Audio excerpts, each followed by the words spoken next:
हम चर्चा कर रहे हैं भारतेंदु लिखित अंधेर नगरी नाटक की। तो हमने आगे 4 दृश्यों की चर्चा की। आज हम चर्चा करने वाले हैं 5वें दृश्य की। अब देखिए स्थान कहाँ का है, तो अरण्य का यानी जंगल का है। और जंगल में कौन है, वो गोवर्धन दास है। गोवर्धन दास देखिए गाते हुए आते हैं। और वह कौन से गीत गा रहा है, आगे हमने देखा कि प्रथम दृश्य में वह राम के गीत गा रहे थे अपने गुरु के साथ, मगर यहाँ पर वह अंधेर नगरी के गुण गाता हुआ नजर आता है। अब देखिए अंधेर नगरी अनबुझ राजा, अटके सिर बाजी अटके सिर खाजा, तो सब एक समान है। अब देखिए आगे की जो पंक्तियाँ है, नीच ऊंच सब एक ही कहिए जैसे भड़ुए पंडित तैसे, यानी कि यहाँ पर निकम्मे और ज्ञानी लोग सब एक समान है, कोई भी ऊंच नीच नहीं है। यानी टके सिर बाजी टके सिर खाजा, उसी प्रकार पंडित भी उतना ही महत्वपूर्ण रखता है और निकम्मा व्यक्ति भी जो है वह भी उतना ही महत्व रखता है। उसके बाद देखिए कुल मर्याद न मान बढ़ाई सबे एक से लोग लुगाई, यानी यहाँ कुल मर्यादा ये सब कुछ नहीं है, सब एक समान है। और आगे देखिए जात पात पूछे नहीं कोई, हरि को वजह से हरि कोई, तो यानी यहाँ पर देखिए जो जाति भेद जो भारत में विद्यमान है आज भी देखिए कितनी सारी समस्या है, मगर वहाँ पर अंधेर नगरी में वह समस्या नहीं है। वैश्या जोरू एक समाना, बकरी गऊ एक करी जाना। यहाँ पर देखिए कि दो धंधा करने वाली है और जो पत्नी है, दोनों चाहे बकरी हो चाहे गाय हो सब एक समान है। अब देखिए आगे क्या कहते हैं, साचे मारे मार डाले छली दुष्ट सिर चढ़ी चढ़ी बोले, यानी जो सच बोलता है वह मारे मारे डोल रहा है, यानी जो सच्चा व्यक्ति है उसको दर दर भटकना पड़ता है। और छली दुष्ट सर चढ़ी चढ़ी बोले, यानी छल या दुष्ट है, निकम्मा है, तो वह अपनी जाल से क्या करते हैं, तो उनकी बोलबाला है। तो इस प्रकार देखिए आगे क्या कहते हैं, प्रकट सभ्य अंतर जलधारी सोई राजसभा बलभारी, यानी प्रकट वो सभ्य है मगर भीतर जो अंतर में वह कैसे है, छली है, कपटी है, मुख में राम जैसे बगल में छुरी, ठीक है। तो वह क्या है, सोई राजसभा बलभारी, कि जो बाहर अच्छे दिखते हैं मगर भीतर चालाक व्यक्ति है, तो वह जो है उनको राज्यसभा में अच्छा सम्मान मिलता है। प्रकट सभ्य, ठीक है, तो यानी लोगों के सामने अच्छा बनना। साँच कहे ते पनही खावे झूठे बहुविधि पदवी पाए, यानी देखिए वो सच कहता है, वह क्या कहता है, जूता खाता है, मार खाता है, और जो झूठ बोलता है वह अलग अलग पदवियाँ पाता है। तो यानी कि झूठे की बोलबाला है। छलियन के एका के आगे लाख कहू एक नहीं लागे, कि यानी ये छल कपट में जो माहिर है, कि कहते कुछ और है और करते कुछ और है, उसके आगे आप चाहे कुछ भी करो और लाख बातें करो मगर उनके आगे कुछ नहीं है। भीतर होए मलिन की कारो चाहिए बाहर रंग चटकारो, यानी भीतर आप चाहे कितने भी छल कपटी काले है, आप में गलत भावना है, मगर आप बाहर अच्छे दिखते हो तो आपकी बोलबाला हो।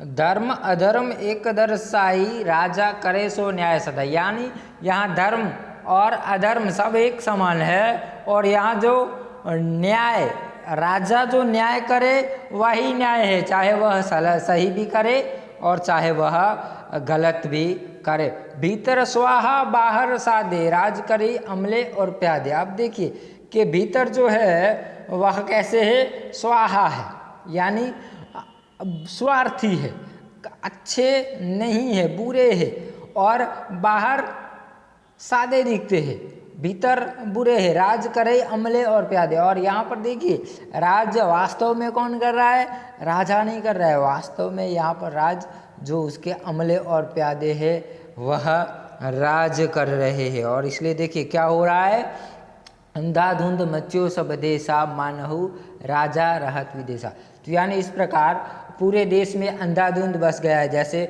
हमारा जो राजा है वह बार बार विदेश में रहता है या विदेश में राजा रहता, तो आप जानते हैं कि उस समय अंग्रेज का शासन था और जो मुख्य राजा था वह तो वहाँ पर रहता था, मगर यहाँ पर जो उसके अमले और प्यादे थे वही राज चलाते थे और वह उनको जैसा अच्छा लगे वैसे राज चलाते थे। तो इस प्रकार वहाँ पर भारी अंधाधुंध मचा हुआ था। गो द्विज श्रुति आदर नहीं होई, मानहु नुप्रति विधर्मी को, यानी यहाँ पर गाय हो द्विज हो आदि को कोई आदर मिलता नहीं है, जैसे कोई विधर्मी यहाँ पर राजा है। ऊंच नीच सब एक ही सारा, मानहु ब्रह्म ज्ञान विस्तारा। यहाँ पर देखिए ऊंच नीच सब एक समान है। अब देखिए अंग्रेजों के शासन में जो जाति व्यवस्था थी वह यहाँ पर भले ही अंग्रेज में काले गोरे का भेद हो, मगर यहाँ पर देखिए जाति व्यवस्था जो ऊंच नीच का भेदभाव है, छुआछूत का भेदभाव है, यहाँ पर देखने को मिलता नहीं है। और शायद यह बात भारतेंदु को अच्छी लगती नहीं है, इसलिए देखिए यह कटाक्ष कर रहे हैं यहाँ पर। अंधेर नगरी अनबुझ राजा, टके सिर बाजी टके सिर खाजा। तो इस प्रकार पूरे जो राज्य में है इस प्रकार सब एक समान है, और चाहे बाहर जो भी हो मगर भीतर कितना कुछ है यह बताने का या दिखाने का प्रयत्न भारतेंदु जी ने किया है। और यह सब देखिए बैठकर मिठाई खाते हुए कौन, तो जो अंधेर नगरी का जो चित्र है वह गोवर्धन दास हमारे सामने रखता है। और फिर अपने गुरु को याद करते हुए कहता है कि गुरुजी ने हमको नाहक यहाँ रहने से मना किया, माना कि देश बहुत बुरा है पर अपना क्या, अपने किसी राजकाज में थोड़े ही कुछ डर है, रोज मिठाई चावना मज़े से आनंद में राम भजन करना। तो यानी जैसे देखिए कोई भी राज्य है तो वहाँ के जो लोग हैं वह कहते हैं कि हमें क्या फ़र्क पड़ता है, तो यहाँ पर वो भी कहता है कि भाई चाहे देश कैसा हो हमें क्या फ़र्क पड़ता है। तो यानी एक नागरिक की जिम्मेदारी है कि देश अगर बुरा हो तो उसको सुधारने का प्रयत्न करना पड़ता है, अगर नेता लोग बुरे हैं या राजा बुरा है तो उसका विरोध करना चाहिए, मगर यहाँ पर ऐसा कुछ नहीं है। हम सब जो है वह कैसे है, तो गोवर्धन दास जैसे। और वह कहता है कि यहाँ तो मज़े ही मज़े है, रोज़ आराम से मिठाई छक होकर खाते रहते। और मिठाई खाता है तभी देखिए क्या होता है कि चार प्यादे हैं जो आकर उसको पकड़ लेते हैं। तो पहला प्यादा, चल बे चल, बहुत मिठाई खाकर मुटाया है, आज पूरी हो गई। और देखिए चार प्यादे चार तरफ से आते हैं और उसको घेर कर पकड़ लाते हैं। और पहला प्यादा क्या कहता है कि चलो अब तुम्हारे मिठाई खाने के दिन समाप्त हो गए। यहाँ पर देखिए व्यंग्य किया है। और दूसरा जो प्यादा है वो क्या कहता है, बाबा जी चलिए नामो नारायण कीजिए। गोवर्धन दास घबरा कर, हैं क्या आफत, कहाँ से आई, अरे भाई मैंने तुम्हारा क्या बिगाड़ा है जो तुम मुझको पकड़ते हो। पहला प्यादा कहता है अपने बिगड़ा है या बनाया है इससे क्या मतलब, अब चलिए फांसी चढ़िए। गोवर्धन दास फांसी, अरे बाप रे फांसी, मैंने किसका जमा लूटी कि मुझको फांसी, मैंने किसके प्राण मारे कि मुझको फांसी। तो इस प्रकार देखिए प्यादों और गोवर्धन दास के बीच में वार्तालाप हो रहा है। प्यादे उसको पकड़ कर कहते कि चलो अब तुम्हारा समय समाप्त हो गया है, तुमको फांसी होने वाले। तो वह कहता है कि भाई मैंने किसी का कुछ बिगाड़ा नहीं है। तो वो कहते हैं कि तुमने बिगाड़ा है या बनाया है इससे हमें कोई मतलब नहीं है, हमें आदेश है कि तुमको फांसी पर लटकाना है तो हम तुझको ले जा रहे थे। वो कहते हैं भाई मुझे क्यों, कोई उत्तर तो दो, मैंने किसी की भी जमा पूंजी लूटी नहीं है, तो मुझे क्यों फांसी दी जाती है। तो देखिए दूसरा प्यादा कहते हैं कि आप बड़े मोटे हो इस वास्ते फांसी हो। अब देखिए यहाँ पर गोवर्धन दास को फांसी हो रही है, उसकी वजह क्या है कि वह बहुत ही मोटा है, यानी वह मिठाई खाकर अंधेर नगरी की तगड़ा हो गया, मोटा हो गया और भारी हो गया है, इसीलिए। गोवर्धन दास मोटे होने से फांसी, यह कहाँ का न्याय है, अरे हंसी फकीरों से नहीं होती। तो वो कहता है भाई मोटे होने से फांसी, कि ये कहाँ का न्याय है भाई कि हंसी कभी भी फकीरों से नहीं करनी चाहिए। तो देखिए पहला प्यादा है जो कहता है, देखिए तो वो कहता है कि जब सूर्य पर चढ़ लीजिएगा तब मालूम हो कि हंसी है कि सच है, सीधी राह से चलते हो कि घसीट कर ले चले। गोवर्धन दास, अरे बाबा क्यों बेकसूर के पार मारते हो, भगवान के यहाँ क्या जवाब दोगे। प्याला बहदा, भगवान को जवाब राजा देगा, हमको क्या मतलब, हम तो हुक्म ही बंदे हैं। गोवर्धन दास, तब भी बात क्या है कि हम फकीर आदमी को नाहक फांसी देते हो।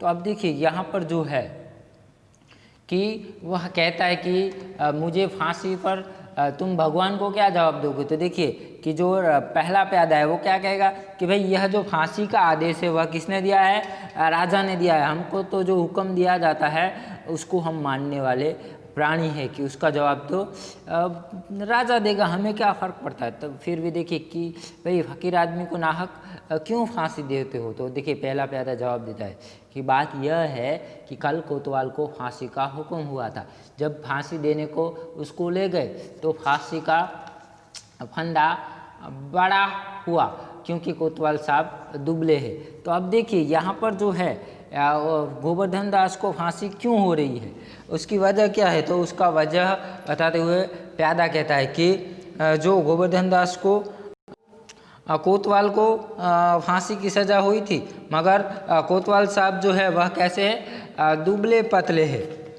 तो हम लोगों ने महाराज से अर्ज किया, इस पर हुक्म हुआ कि एक मोटा आदमी पकड़कर फांसी दे दो, क्योंकि बकरी मारने के अपराध में किसी न किसी को तो सज़ा होनी ज़रूर है, नहीं तो न्याय न होगा। इसी के वास्ते तुमको ले जाते हैं कि कोतवाल के बदले तुमको फांसी दी जाए। तो यानी कि जो हमने देखा कि चौथे दृश्य में जो निर्णय हुआ था कि फैसला सुनाया गया था कि भाई फरियादी की बकरी मर गई है तो जान के बदले जान। तो यहाँ पर कोतवाल को फांसी हुई थी, मगर कोतवाल जो था वह दुबला पतला था और फांसी का फंदा थोड़ा मोटा बन गया था, इसलिए फिर राजा के पास वह समस्या लेकर गए। तो राजा ने कहा कि भाई बकरी के वास्ते मरी है तो कोई और भी मरना चाहिए, तो जो इस फंदे में फिट बैठे ऐसे मोटे आदमी को पकड़ कर लाओ, तो इसलिए हम तुमको ले जाते हैं। तो देखिए गोवर्धन कहता है तो क्या और कोई मोटा आदमी इस नगर भर में नहीं मिलता जो मुझे अनाथ फकीर को फांसी देते हो। तो फिर सवाल करता है तो क्या और कोई मोटा आदमी नहीं है जो आप मुझे पकड़ कर ले जाते हो। तो देखिए पहला प्यादा स्पष्टीकरण करते हुए कहता है हमने इसमें दो बात है, एक तो नगर भर में राजा के न्याय से डर से कोई मुटाता ही नहीं है, है ना।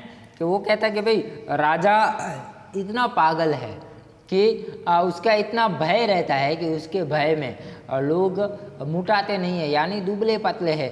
और राजा लोगों का जीना राजा ने हराम कर दिया, इसलिए कोई भी हट्टा कट्टा नहीं है। यह इसकी एक वजह है। दूसरी वजह क्या है, दूसरा और किसी को पकड़ते तो वह न जाने क्या बात बनावे कि हम लोगों के ही सिर पर न घबराए। और फिर इस राज में साधु महात्मा इन्हीं लोगों की तो दुर्दशा है, इससे तुम्हें को फांसी देंगे। अब देखिए को कहता कि अगर हम किसी और को ले जाएंगे तो इस प्रकार हमने जो देखा चौथे दृश्य में कि हर कोई जो है दूसरे पर डाल देता है, दूसरा तीसरे पर, तीसरा चौथे पर, कि अगर हम किसी और को ले जाएंगे वह न जाने कौन सा तर्क देगा, कौन सी बात सुनाएगा कि राजा हमको ही फांसी दे दे। तो इसीलिए हम क्या करते हैं, तुमको पकड़कर ले जाते हैं। और यह जो समाज है इसमें साधुओं की ही दुर्दशा है, तो इसलिए तुमको ही फांसी होगी। तो गोवर्धन दास देख कहता है दुहाई परमेश्वर की, अरे मैं नाहक मारा जाता हूँ,